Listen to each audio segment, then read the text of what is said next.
महाराष्ट्र में कांग्रेस के साथ खेला हो गया है। एक तरफ दिल्ली में बैठकर राहुल गांधी महाराष्ट्र जीतने के ख्वाब देखते रहे, तो वहीं दूसरी तरफ अखिलेश और उद्धव ने मिलकर रंग में भंग डाल दिया है। आपको बता दें कि मुंबई में ऐसी हलचल मची कि राहुल को दिल्ली में बैठकें टालनी पड़ी। आपको बता दें कि कांग्रेस से बिना पूछे अखिलेश और उद्धव ने मिलकर उम्मीदवारों का ऐलान भी कर दिया है। जी हां, महाराष्ट्र के सियासी तपिश में बहुत बड़ा हलचल हो गया है। इसी मुद्दे पर हमारे साथ बातचीत करने के लिए हमारे प्रधान संपादक सुनील राव जी जुड़ चुके हैं। सर, कांग्रेस से बिना पूछे अखिलेश और उद्धव ने तो उम्मीदवारों का ऐलान कर दिया।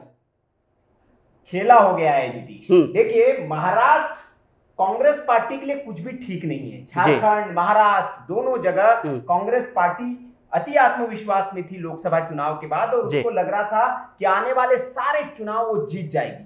लेकिन हरियाणा की हार ने ऐसे ग्रह नक्षत्र पलट दिए हैं कि कांग्रेस पार्टी को कोई तवज्जो देने को तैयार नहीं है। बैठकों पे बैठकें चल रही है महाराष्ट्र में, लेकिन आज तक भारतीय जनता पार्टी की जहां सूची आ गई है, कांग्रेस पार्टी अपने उम्मीदवारों को कहां लड़ाएगी, कितने सीटों पर गठबंधन लड़ेगा, ये तय नहीं कर पाया। जो इंडिया गठबंधन मोदी को हराने के नाम पर बना था, अब वो इंडिया गठबंधन आपस में ही लड़ रहा है।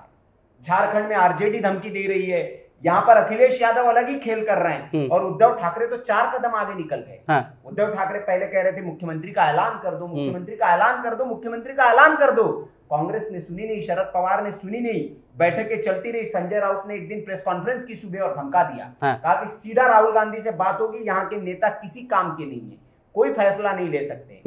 पता नहीं राहुल गांधी से उन्होंने बात की नहीं की। उसके बाद उद्धव ठाकरे ने फैसला ले लिया, उम्मीदवारों का ऐलान कर दिया। कांग्रेस पार्टी सन्न है कि भैया आप करे तो क्या करे। उद्धव के झटके से उभरी नहीं थी, अखिलेश ने नया झटका दे दिया।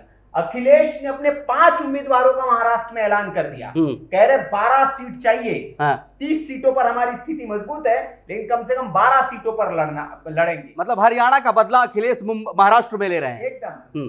दूसरी बात यह है कि अखिलेश 12 कह रहे हैं, लेकिन अबू आजमी साहब है जो उनके विधायक हैं, उन्होंने जो भाषण दिया है, भाषण बड़ा वायरल है। उन्होंने कहा है कि हम 2 लोग हैं अभी महाराष्ट्र की विधानसभा में समाजवादी पार्टी के, हम 8 अगर हो जाएंगे तो किसी के माइकालाल में दम नहीं है कि मुसलमानों को परेशान कर दे महाराष्ट्र में।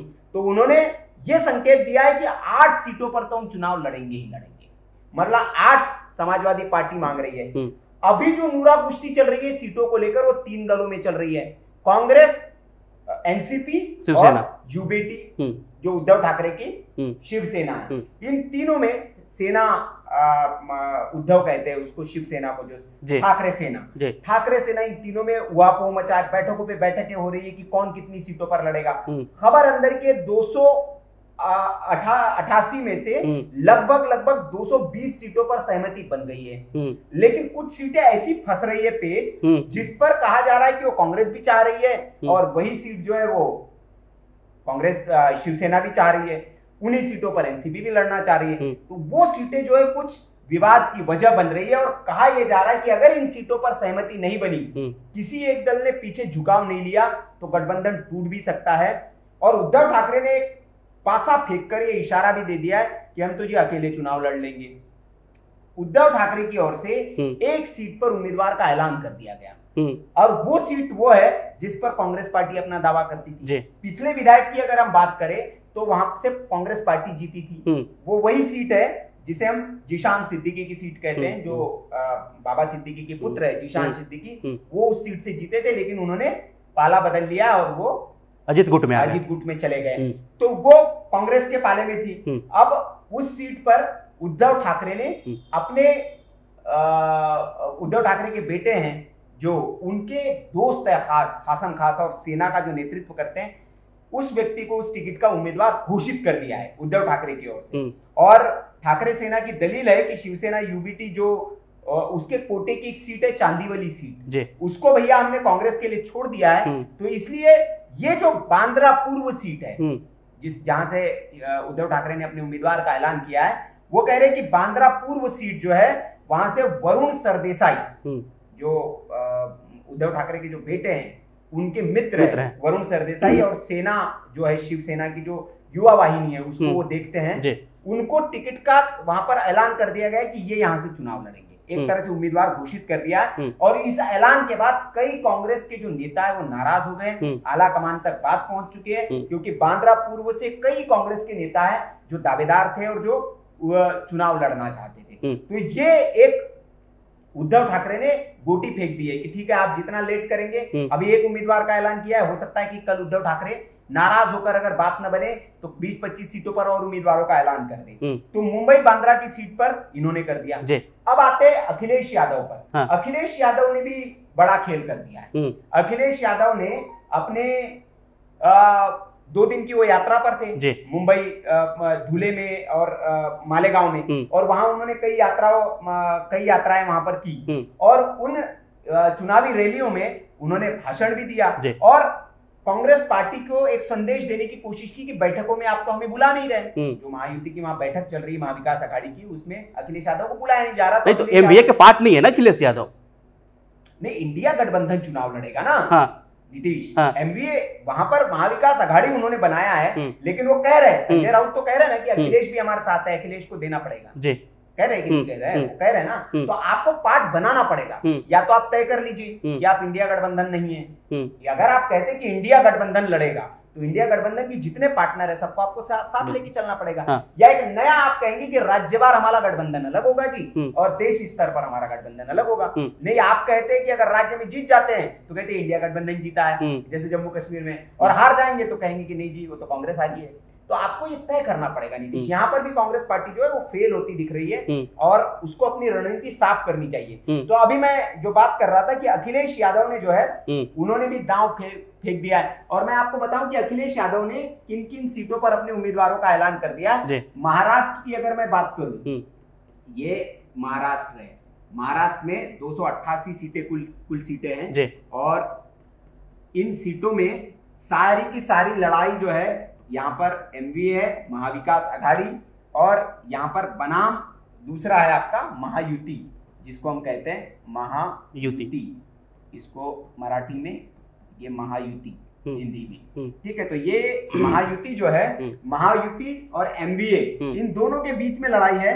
और इनके अगर हम बात करें तो अभी फिलहाल की बात करें तो एमवीए में सिर्फ कांग्रेस, एनसीपी और शिवसेना, एनसीपी एसपी वाली शरद पवार, हाँ। एनसीपी एसपी और UBT, Shiv Sena UBT, SS UBT, ये दल अभी प्रमुखता से है। इनके अलावा भी काश्तकार कामगार संगठन और न जाने कितने छोटी दल के साथ है।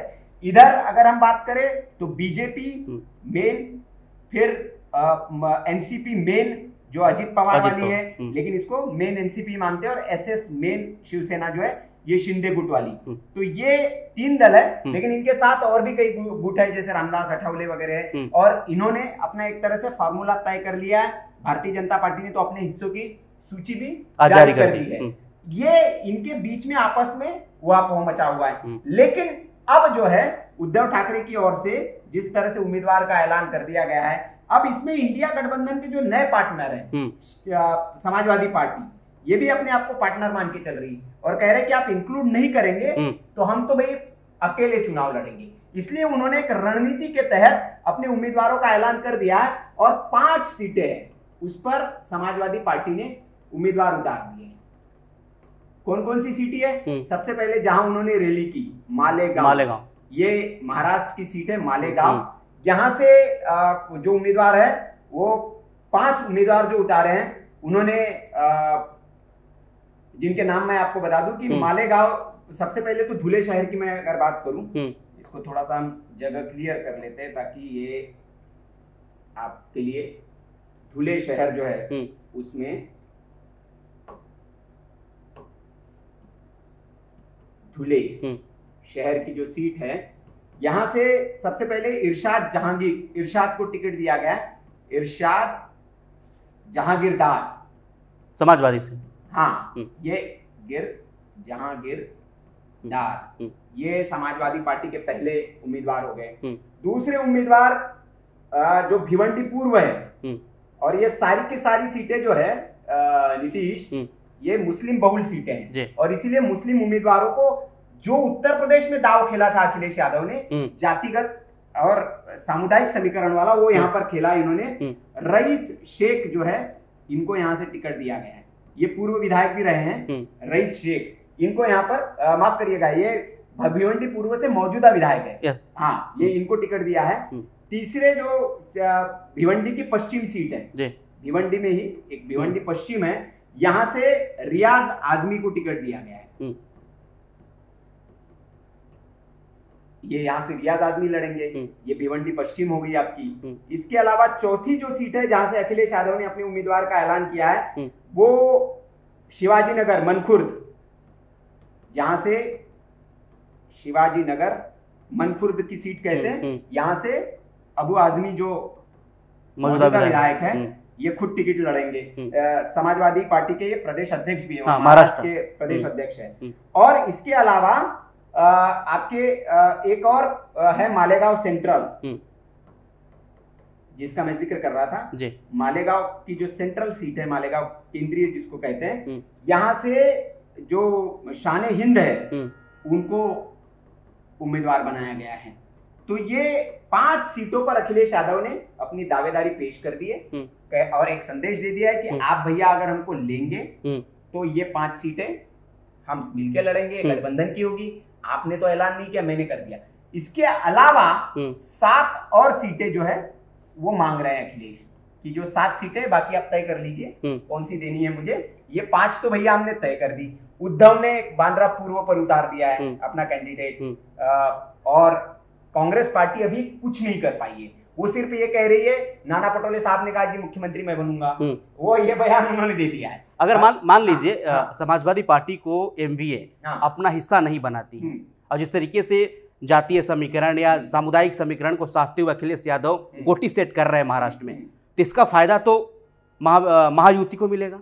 इसका खामियाजा तो खुद एमवीए को भुगतना पड़ेगा अगर इनको गठबंधन में नहीं लेते हैं तो। नहीं, इसका आप सीधा सीधा सा ये समझिए नीतीश, ये मुस्लिम बहुल सीटें हैं और मुस्लिम बहुल सीटों में अगर मुस्लिम मतदाता, यहाँ चूंकि मुस्लिम उम्मीदवारों को उतारा है, तो मुस्लिम मतदाता एकजुट होकर अगर इनको वोट करते हैं तो ये उम्मीदवार जीतेंगे, ये तय है। लेकिन कांग्रेस का भी तो वोट मुसलमान वोट देते हैं, तो वोट तो कटेगा। कांग्रेस हो गया और जो महायुति तीनों मिलकर अगर अपना उम्मीदवार यहाँ उतारते हैं इनके अगेंस्ट, तो जाहिर तौर पर वोटों में बंटवारा होगा कुछ न कुछ। और जो हरियाणा में जिस तरह के नतीजा है, फिर वो फायदा जो है महायुति को मिलेगा और महायुति। अच्छा, आखिर ऐसा क्या मजबूरी हुआ कि आज राहुल गांधी बैठक टाल दिए?